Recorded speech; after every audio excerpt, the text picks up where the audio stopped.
ഇടതുപക്ഷ ജനാധിപത്യ മുന്നണി പ്രതീക്ഷിച്ച വിജയം ഈ തെരഞ്ഞെടുപ്പിൽ ലഭിച്ചിട്ടില്ല. കേരളത്തിൻ്റെ കഴിഞ്ഞകാല അനുഭവങ്ങളെല്ലാമായി ബന്ധപ്പെട്ട് വലിയ വിജയമാണ് ഞങ്ങൾ പ്രതീക്ഷിച്ചത്. എന്നാൽ ആ പ്രതീക്ഷിച്ച വിജയം ഉണ്ടായിട്ടില്ല.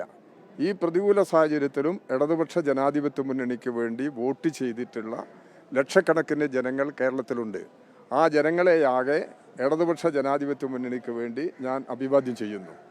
ഈ തോൽവിക്കുള്ള കാരണങ്ങൾ എന്താണ് എന്നുള്ളതിനെക്കുറിച്ച് ഞങ്ങൾ വിശദമായി പരിശോധിച്ചതിന് ശേഷം തുടർ പ്രവർത്തന രീതികൾ ഞങ്ങൾ സ്വീകരിക്കുകയും തുടർന്നങ്ങോട്ട് എന്ത് നിലപാട് സ്വീകരിക്കണം എന്നുള്ളത് വ്യക്തത വരുത്തി മുമ്പോട്ട് പോവുകയും ചെയ്തു. അതാണ് ഇപ്പോൾ പറയാനുള്ളത്. ബാക്കി കാര്യങ്ങൾ ഈ തെരഞ്ഞെടുപ്പ് ഫലം എല്ലാം വിശകലനം ചെയ്തതിന് ശേഷം നമുക്ക് വീണ്ടും കാണാം. ഞങ്ങൾ പുറകോട്ടൊന്നും പോകുന്നില്ല.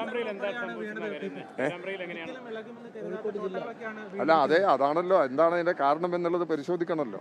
ആ കാരണങ്ങൾ ഇപ്പോൾ പെട്ടെന്ന് പറയാൻ പറ്റുന്നതല്ല. വിശദമായി പരിശോധിച്ചതിന് ശേഷം നമ്മൾ ജനങ്ങളിലേക്ക് ചെന്ന് പരിശോധിക്കൽ തന്നെയാണ് പ്രശ്നം. അത് ഞങ്ങൾ നേരത്തെയുള്ള ഈ തദ്ദേശഭരണ സ്ഥാപനങ്ങളിലേക്കുള്ള തെരഞ്ഞെടുപ്പ് നടന്നപ്പോഴും അത്തരം രീതിയാണ് സ്വീകരിച്ചത്.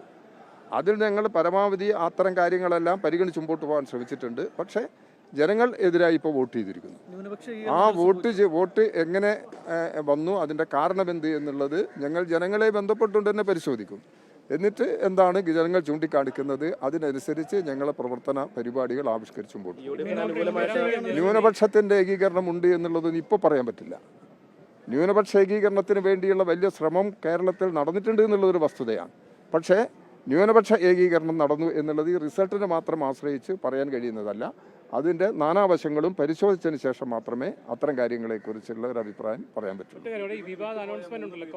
അല്ല, അതൊക്കെ പോയില്ല. അതൊന്നും അത് ഇങ്ങനെ സംഭവമില്ലല്ലോ. അങ്ങനെ സംഭവം ഉണ്ടെങ്കിൽ എൻ്റെ അനൗൺസ്മെൻ്റ് അല്ലേ, അതിനുള്ള രേഖ ഇപ്പോഴും ഉണ്ട്. അതിപ്പം തെരഞ്ഞെടുപ്പിൽ ഞാൻ തോറ്റു എന്നുള്ളത് കൊണ്ട് ആ യാഥാർത്ഥ്യം ഇല്ലാതാകുന്നില്ല. അപ്പോൾ അതുകൊണ്ട് അതെല്ലാം നമുക്ക് ചർച്ച ചെയ്യാം. ഞാൻ വ്യക്തിപരമായിട്ട് അവിടുത്തെ പേരാമ്പ്ര അസംബ്ലി മണ്ഡലത്തിൽ ഇപ്പോൾ ഒരു ജനപ്രതിനിധിയെ ജനങ്ങൾ തിരഞ്ഞെടുക്കപ്പെട്ട് കഴിഞ്ഞിട്ടുണ്ട്. ആ ജനപ്രതിക്ക് എല്ലാ പിന്തുണയും നൽകി ഞാൻ മുമ്പോട്ട് പോകുന്ന നിലപാട് സ്വീകരിക്കും.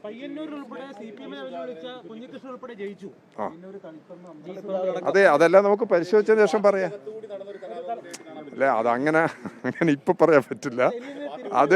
അത് നമുക്കൊരു കാര്യം ചെയ്യാം. അത്തരം വിഷയങ്ങളെല്ലാം പാർട്ടിക്കകത്ത് വിശദമായ പരിശോധനയ്ക്ക് വിധേയമാക്കി തീർച്ചയായിട്ടും നിങ്ങളെ വീണ്ടും കണ്ട് നമുക്ക് ഈ കാര്യങ്ങളെക്കുറിച്ചെല്ലാം സംസാരിക്കാം. നിങ്ങൾക്ക് പറയാനുള്ളത് നിങ്ങളുടെ അഭിപ്രായങ്ങൾ ഇലക്ഷൻ ഘട്ടത്തിലൊക്കെ പറഞ്ഞിട്ടുണ്ടല്ലോ. അതെല്ലാം ഞങ്ങളെ പരിശോധനയ്ക്ക് വിധേയമാക്കി തുടർ നിലപാടുകൾ ഞങ്ങൾ സ്വീകരിക്കും. ഓക്കെ.